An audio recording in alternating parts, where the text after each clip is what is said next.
இறைவாக்கு வாழ்வின் விளக்கு. பின்னர் அவர் என்னிடம் கூறியது, எல்லாம் நிறைவேறிவிட்டது. அகரமும் நகரமும் நானே, தொடக்கமும் முடிவும் நானே. தாகமாய் இருப்போருக்கு வாழ்வு அளிக்கும் நீரூற்றிலிருந்து நான் இலவசமாய் குடிக்க கொடுப்பேன் என்றார். திருவெளிப்பாடு 21 அத்தியாயம் 6 திருவார்த்தை. சுருக்க விளக்கம்.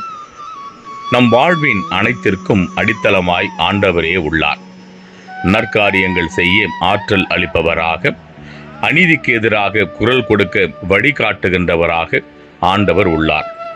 தன்னை நம்பும் மக்களுக்கு நீதியையும் இரட்சிப்பையும் நித்திய வாழ்வையும் ஆண்டவர் தம் அடியவர்கள் மூலமாக இலவசமாய் உறுதி செய்கின்றார். ஆண்டவரின் மீட்பை இலவசமாய் பெற்றுள்ள நாமும் இலவசமாகவே அவரை அறியாதோர்க்கு அனைவருக்கும் கொடுக்க முயல்வோம். ஆமேன்.